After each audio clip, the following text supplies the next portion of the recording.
It's a Monday, but once again, it's TGIF on Kababayan LA. Thank God I am Filipino. Manny Pacquiao, Busong, and Pinoys in Pirates of the Caribbean. That and more as Kababayan LA starts right now.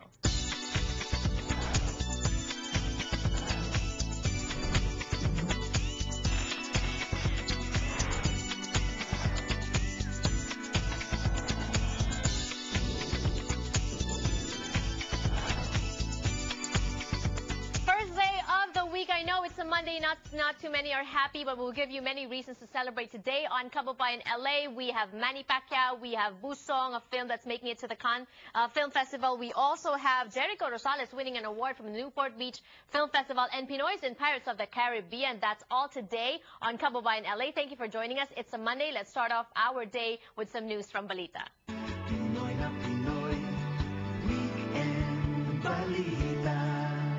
Ronnie Ligo, Editor-in-Chief of Midweek and Weekend Balita, magandang hapon sa iyo. Saan ka ba nanood ng Manny Pacquiao fight? Magandang hapon sa iyo, Janela, no? Gaya ng marami nating kababayan na nanood po ako, of course, sa aming bahay. Okay, at ano mukhang bang... nalugi yata ako. Oh, nalugi ka? Okay, si Manny din feeling din niya nalugi siya.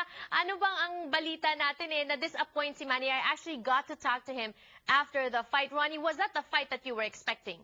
Oo nga eh. I thought that mostly would come out really slugging, ano, at ipapakita niya na talagang mga African-American boxers ay not only are strong, they're sluggers, and at malaki siya, no? Pero mukhang hindi yata siya lumaban, at ito nga ay ipinihayag mismo ni Manny Pacquiao nung kanyang news conference, no? Post-fight news conference, na talagang mukhang hindi nga yata lumaban si Manny Pacquiao.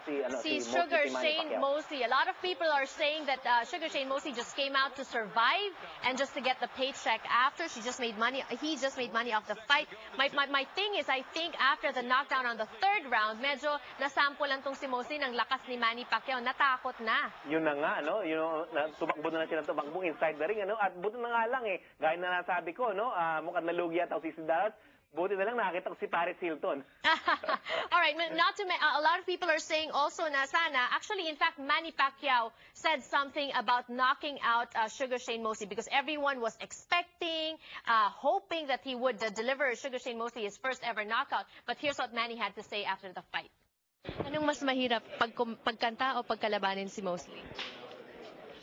Wala, hindi ako gusto kong magandang laban Pero wala tayong magagawa kung tumatakbo-takbo siya, ayaw niya lumaban ng palitan ng suntok. Na-knockdown mo siya in the third round. In-expect mo ba na ganun kaaga pa lang na-knockdown mo na siya?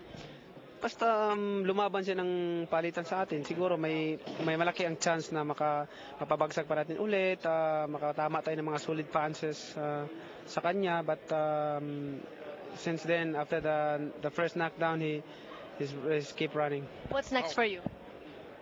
I don't know, go back to the Philippines and back to work.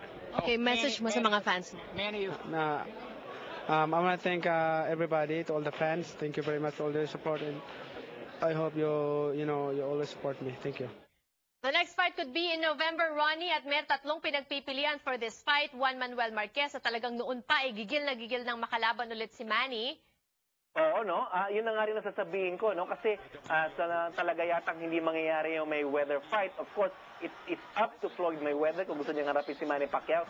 But of course, ang susunod talaga dyan at ang inaasahan na lang natin lahat ay si Juan Manuel Marquez, who was making a good comeback, ano? Kahit na may edad na rin yan, ano? Pero of course, that will be the third match kung talaga mangyayari itong laban na ito. Alright, and very quickly, Ronnie, last 1 minute on this segment, Lacson, Senator Ping Lacson, in other news sa Pilipinas, alam mo, sinasabi nila itong si Pangulong Noynoy Aquino, anti-graft and corruption daw ang kanyang administration, but mukhang may pasabog itong si Senator Lacson. Of course, ang sinasabi ni Senator Lacson sa mga lower at mid-level na nangyayari pa yatang corruption niya sa Bureau of Customs, alam naman natin, yan ang one of the worst government agencies sa ating bayan, ano? Kaya mahina ang ating koleksyon, mahina ang pera ng bayan ng koleksyon nila dahil sa mga corruption na nangyayari dyan. Sa smuggling at yung mga technical smuggling at saka mga smuggling ng kung ano-ano dyan sa Bureau of Customs. Siyempre, after na expose may investigation at matatry natin ngayon kung ano ba ang ipin ng administrasyon ni Pangulong Noynoy Aquino kung may makita nga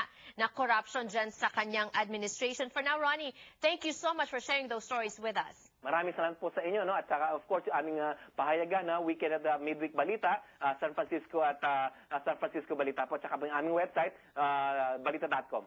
Meron na rin pong Las Vegas edition ang balita. So sabihan niyo po ang inyong mga kamag-anak, kaibigan sa Las Vegas. There's also a Balita Las Vegas and Balita in San Francisco, aside from Balita here in LA. Plus the website, of course, www.balita.com. Magbabalik pa po kami dito sa Kababayan LA. Don't go away.